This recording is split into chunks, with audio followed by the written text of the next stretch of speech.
My stepson pushed me at his graduation party. You're not my real dad. Stop pretending. My wife nodded in agreement. I walked to my car without a word. By the time they came home, the college fund I'd been building for 10 years was empty. The gift was still in my hand when Tyler pushed it away. I don't want anything from you. We were standing by the dessert table. His graduation cake, the one I'd ordered from the bakery Sarah recommended, $240, chocolate with buttercream, sat between us with 18 candles waiting to be lit. 53 people were in our backyard. Friends, family, neighbors, teachers from his high school, kids he'd grown up with. I'd spent 2 weeks planning this party. Rented tables and chairs from Party Pro. Cost $380. Ordered catering from Maggiano's. Cost $847. Bought a new Weber grill because ours died last month. Cost $629. Decorations, beverages, a premium Spotify playlist, custom banner with his school colors. Total $2,400. All on my credit card. Tyler looked at the wrapped box in my hand, then at me. His face was hard, determined. Tyler, come on, it's your graduation, just... No. His voice got louder, harder. You're not my real dad. Stop pretending you are. The conversations around us stopped. Mike from next door, Sarah's sister Jennifer, my buddy Tom from work, Tyler's girlfriend Madison, her parents, all of them, staring. My wife Lauren stood 3 feet away, holding a plate of pasta salad, watching. I waited for her to say something, to tell him to stop, to apologize, to remind him of the 10 years I'd been there. She set down her plate, crossed her arms, and nodded. He's right, Michael, she said. Her voice was quiet but clear. You're not his father. You need to respect that. The gift, a new laptop for college, $200 wrapped in blue paper with a silver bow, was still in my hand. I set it on the table next to the cake. Understood, I said. I walked through the crowd. People moved out of my way, created a path. Nobody spoke. Nobody made eye contact. I got in my Honda Accord, started the engine, backed out of the driveway while 53 people watched from the backyard. I'd just spent $2,400 to fill with celebration for a kid who'd just told everyone I wasn't his father. I drove to Wells Fargo. I'd been Tyler's stepfather for 10 years, 2 months, and 7 days when that graduation party happened. I met Lauren when Tyler was 8. She was a dental hygienist at the practice where I went for cleanings. Funny, smart, pretty in a way that wasn't trying too hard. We talked about her son, about my job as a logistics coordinator, about her divorce. Tyler's biological father, Ryan Chen, had left when Tyler was 5, moved to California, remarried, started a new family, sent child support checks sporadically at first, then not at all. Lauren worked full-time, but struggled. Dental hygienists make decent money, maybe $65,000 a year, but single-parent expenses in Northern Virginia are brutal. Rent, childcare, food. Tyler's ADHD medication cost $340 a month, even with insurance. We dated for 8 months, got married at a courthouse ceremony with Tyler as our witness. I moved into their apartment in Fairfax, started helping with bills, helping with Tyler's homework, showing up at his soccer games, packing his lunches, teaching him to ride a bike without training wheels, being his dad, not his stepdad, not mom's husband, just his dad. When he was 10, he asked if he could call me dad. Your real dad is Ryan, I'd said carefully. I don't want to replace him. He's not here. You are. So he called me dad for 8 years, until today. The Wells Fargo branch on Lee Highway was open until 5 p.m. on Saturdays. I got there at 4:47 p.m., walked up to the desk, asked to speak with someone about account management. I need to make a transfer, I told the banker. Young guy, maybe 25. Name tag said Derek. Sure. What kind of transfer? College savings account to my personal checking. Okay. Do you have the account numbers? I pulled them up on my phone. The college savings account was in my name only. I'd opened it 10 years ago at this exact branch. $500 a month, every month, for 120 months. $60,000 in contributions, another $8,000 in interest. $68,000 total. The entire balance? Derek asked. Everything. Can I ask what it's for? Personal reasons. He typed for maybe 3 minutes. Okay, transfer is complete. $68,347 moved to checking account ending in 8834. Thank you. I drove to my lawyer's office. Gregory Paulson had handled the paperwork when Lauren and I bought our house 3 years ago. His office was in a strip mall off Route 50. Small practice. Just him and a paralegal named Cheryl. Michael, he looked surprised when I walked in at 5:18 p.m. Everything okay? I need to file for divorce. Today. He blinked. Today's Saturday. Monday then. But I need to start the paperwork now. What happened? I told him. The party. Tyler's rejection. Lauren's agreement. Jesus, he said quietly. Okay, let me pull up the forms. We spent an hour going through everything. Joint assets, 1 house, 3-bedroom colonial in Burke. Purchase price, $385,000. Remaining mortgage, $287,000. My contribution to down payment, $55,000 out of $77,000 total. Documented in closing papers. My share of mortgage payments, approximately 70% over 3 years. I made $87,000 as a logistics coordinator. Lauren made $65,000. We'd split bills proportionally. What about the kid? Gregory asked. Tyler, 18 as of today. Legal adult. So no child support issues? No. And the college fund? Opened in my name 10 years ago. All contributions from my accounts. Lauren never added money to it. She's going to claim it was a gift for Tyler. I have 10 years of statements showing systematic contributions. $500 a month. It's a savings account, not a 529. Legally mine. Gregory made notes. They're going to fight this. Let them fight. This is going to get ugly. It already is. He printed the divorce petition. I signed it. He filed electronically through Virginia's court system. She'll be served Monday afternoon. Good. I checked into the Residence Inn in Tyson's Corner at 7:43 p.m. Extended stay hotel. Kitchen. Separate bedroom. $140 a night. I ordered Domino's. Large pepperoni. Breadsticks. 2-liter Coke. Sat on the bed and ate while watching Parks and Recreation on my laptop. My phone started ringing at 8:52 p.m. Lauren. I declined. She called again. Declined. Then Tyler. Declined. Lauren's mother, Patricia. Declined. 12 calls from Lauren. 8 from Tyler. 5 from Patricia. I turned off my phone. Sunday morning, I went back to the house at 9 a.m. Lauren's car was gone. Tyler's Subaru, the one I'd co-signed for, $380 a month because his credit wasn't established, was gone too. I let myself in, packed my clothes into 4 suitcases, my laptop, my books, my Xbox, my tools from the garage,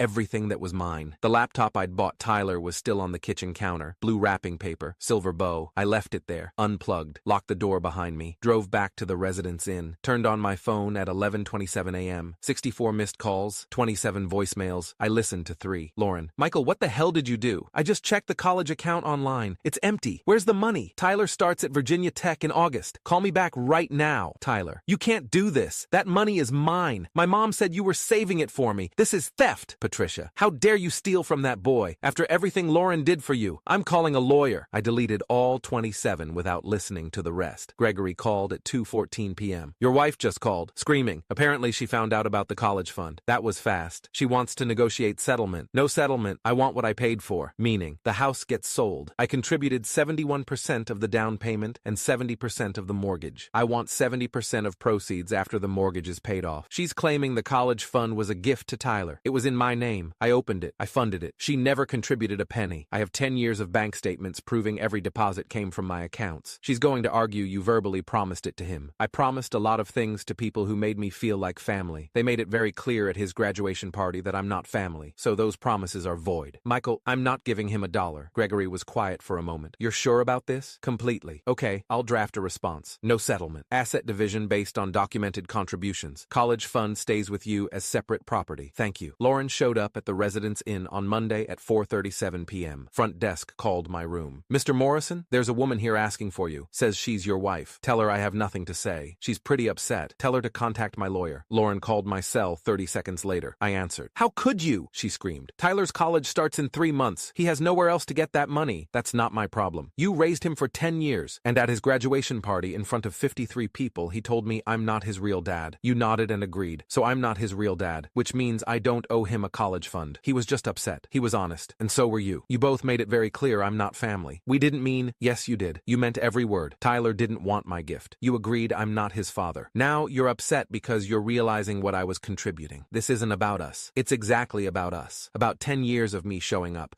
paying bills, planning parties, building a college fund, being his father in every way that mattered. And the second I wanted acknowledgement for that, actual recognition, he pushed me away and you nodded. Silence on the line. Please, Michael. Her voice cracked. Tyler will lose his spot at Virginia Tech. He's supposed to start orientation in July. Then his real father can pay for it. Ryan doesn't have any money. I know, that's why I was paying for 10 years, while his real father did nothing. And now that I'm not his father, according to both of you, I'm not paying anymore. He's your son. No, he's not. He made that very clear. You agreed, remember? I didn't mean it like that. How did you mean it, Lauren? No answer. When your son said I'm not his real father, and I looked at you, and you nodded and said, he's right, how exactly did you mean that? I was trying to respect his feelings. You were agreeing with him. You were telling 53 people that I'm not family, that I'm just some guy who's been living in your house. Well, congratulations. You were right. I'm not family, which means I don't owe family obligations anymore. Please, he's 18, a legal adult. He made an adult decision to publicly reject me. Now he gets adult consequences. Michael, I hung up. The calls continued. Lauren's mother, her sister, Tyler's girlfriend, Madison and her parents, friends from the party, all of them calling to tell me I was being cruel, vindictive, petty. He's just a kid, Patricia said when she finally got through. He didn't mean it. He's 18, an adult, and he did mean it. You're punishing him for one mistake. I'm protecting myself from 10 years of being taken for granted. We never took you for granted. Really? Name one time in the last year anyone thanked me for the college fund. Silence. Name one time anyone acknowledged what I was building for him. More silence. That's what I thought. Tyler sent me an email on Tuesday. Subject, please, Michael, I know I messed up. I was stressed about about graduation, and I said something stupid. I didn't mean it. Please give me the college fund back. I've worked my whole life for this. I got into Virginia Tech. I have a roommate assigned. I've picked my classes. If I don't pay tuition by August 1st, I lose my spot. Please, Tyler. I didn't respond. He sent another email 6 hours later. You can't do this. That money was for me. My mom said you've been saving it since I was 8. You can't just take it back. I'll pay you back after I graduate. I promise. Please. I deleted it. Gregory called Wednesday morning. Lauren's lawyer filed a motion. They're claiming the college fund is marital property since you made contributions during the marriage. The account predates the marriage. I opened it 2 months before we got married. They're arguing that the majority of contributions happened during the marriage, so it should be split 50-50. Every contribution came from my personal checking account, not joint accounts. I have documentation. They're also claiming you verbally promised the money to Tyler, that it was an explicit gift. I saved money for his education. That's different from giving it to him unconditionally. The judge might not see it that way. Then we go to trial. Michael, you could lose in court, especially if they argue you acted as Tyler's father for 10 years. Courts look at that kind of relational history. Fine, let them prove it. This is going to cost you in legal fees. I don't care. I'm not rewarding him for publicly humiliating me. The settlement hearing was scheduled for July 12th, 2 weeks after the graduation party. Both sides showed up with lawyers. Lauren with Adam Sheffield from a family law practice in Fairfax. Me with Gregory. The mediator, Carol Thompson, licensed family mediator with 18 years experience, reviewed the assets. So, we have a house valued at approximately $410,000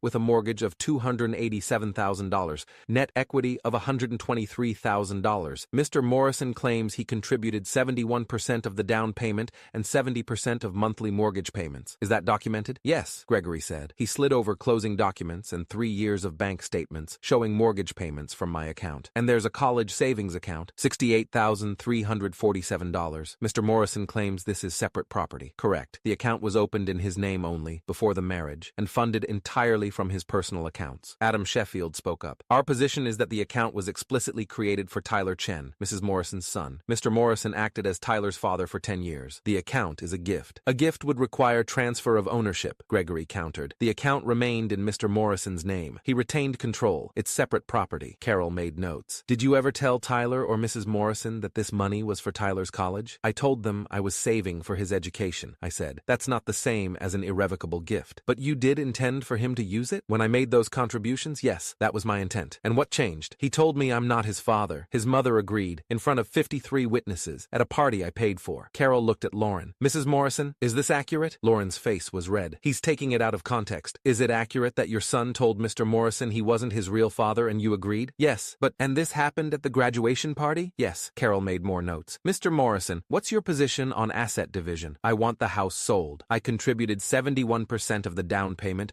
and approximately 70% of the mortgage. I want 70% of the net proceeds. The college account remains mine as separate property. That's ridiculous, Adam said. Mrs. Morrison lived in that house too, and I'm not asking for rent back, but I paid for most of it. I want compensation for my contributions. Carol spent 20 minutes reviewing documents, bank statements, mortgage records, closing papers. Mr. Morrison's documentation is thorough, she said finally. Based on the evidence, he did contribute 71% of the down payment and approximately 68% of monthly payments over 3 years. What about his earning capacity versus hers? Adam asked. He makes more money. We split bills proportionally, I said. I paid more because I made more. That doesn't erase my contributions. Carol looked at both parties. Here's my recommendation. The house gets sold. After the mortgage is paid off and closing costs, Mr. Morrison receives 68% of net proceeds. Mrs. Morrison receives 32%. The college savings account remains with Mr. Morrison as separate property since it was opened before marriage, funded entirely by him, and remained in his name only. This is outrageous, Adam said. That money was for Tyler. That money is Mr. Morrison's separate property. He has no legal obligation to Mr. Chen. The young man is 18 and not his biological or adopted child. Lauren started crying. Please, Tyler needs that money. He'll lose his spot at Virginia Tech. That's unfortunate, Carol said, but it's not relevant to the legal division of assets. The divorce was finalized on August 23rd. The house sold for $412,000. After mortgage payoff and closing costs, net proceeds were $117,000. I received $79,560. Lauren received $37,440. The college savings account remained in my name. Tyler never started at Virginia Tech. He'd missed the tuition deadline, lost his spot, forfeited his housing deposit. He enrolled at Northern Virginia Community College instead, living at home with Lauren in a 2-bedroom apartment she rented in Annandale. I heard about all this through mutual friends, Tom from work, Mike from next door, Jennifer, Lauren's sister, who apparently felt guilty about what happened. Tyler's devastated, Jennifer told me when she called in September. September. He had his whole life planned out. Virginia Tech, engineering degree. Now he's at community college. That's unfortunate. Michael, he was just a kid. He made a mistake. He's an adult. He made a choice. Can't you forgive him? I did forgive him. I'm just not funding him anymore. That's not forgiveness. Yes, it is. Forgiveness means letting go of anger. I'm not angry. I'm just no longer invested in people who made it clear I'm not family. 6 months after the divorce, I got an email from Tyler. Subject: I'm sorry, Michael. I know you probably don't want to hear from me, but I need to say this. I'm sorry for what I said at graduation, for pushing you away, for not appreciating everything you did for me. I didn't understand what you were doing. I took you for granted. I thought you'd always be there no matter what I said. I was wrong. I'm at community college now, working part-time at Target to help pay for it. It's hard, really hard, and every day I think about how I threw away my Virginia Tech spot because I was an idiot for 30 seconds. I'm not asking for the money back. I know I don't deserve it. I just wanted you to know that I understand now what you were doing, what you gave up for me. I'm sorry I never said thank you. Tyler. I read it 3 times, sat with it for a week, then responded. Tyler, thank you for the apology. I accept it. You're right that you took me for granted, but you're also 18. Most 18-year-olds don't fully appreciate what adults sacrifice for them. That's normal. What hurt wasn't that you didn't appreciate the college fund. It's that when I showed up with a gift, you rejected me publicly, and your mother agreed. That moment showed me I wasn't family. I was a provider, useful when paying bills, dispensable when you didn't need anything. I forgive you, but I'm not your father anymore. Not because I'm angry, but because you made it clear that's not what you wanted. I hope community college goes well. I hope you figure out your path, and I hope you learn to appreciate the people who show up for you before you push them away. Michael. He never responded. A year after the divorce, I got engaged. Her name was Diana, project manager at a tech company. No kids, never married, smart, independent, didn't need me to save her. We met through a hiking group, started dating 3 months after the divorce finalized, took things slow. When I told her about Tyler and the college fund, she listened without judgment. Do you regret it? She asked. No, really. I regret that it came to that, but I don't regret protecting myself. He was 18, just a kid, old enough to join the military, old enough to vote, old enough to sign contracts, old enough to understand that words have consequences. She thought about it. What would you have done if he'd apologized that day? At the party? I don't know. Probably would have given him the laptop. Probably would have continued with the college fund. So it wasn't about the money. It was never about the money. It was about being told, in front of 53 people, that I wasn't family, and having his mother nod in agreement. That's fair. You think so? Yeah. Actions have consequences. He learned that the hard way. 2 years after the divorce, I ran into Lauren at Target. She was in the checkout line. I was walking in. We made eye contact. She looked older, tired, hair grayer, lines around her eyes. Michael, she said. Lauren, awkward silence. How are you? She asked. Good. You? Managing. More silence. Tyler's doing better, she said. He'll graduate from Nova next spring, then transfer to George Mason. That's good. He talks about you sometimes, about what he lost. The college fund? The relationship. I didn't respond. He made a mistake, she said quietly. We both did. I know. Can you ever forgive us? I already did. Then why? Forgiveness doesn't mean going back. It means letting go and moving forward. Her eyes filled with tears. I miss you. I don't miss who I was with you. What does that mean? It means I spent 10 years being useful, paying bills, planning parties, building a future for a kid who wasn't mine. And the moment I needed recognition for that, you both made it clear I was replaceable. We didn't mean you did. You just didn't think I'd actually leave. I started walking toward the entrance. Michael, she called after me. I stopped, turned. I'm sorry. I know. Is there any chance? No. I walked into the store, left her standing in the checkout line.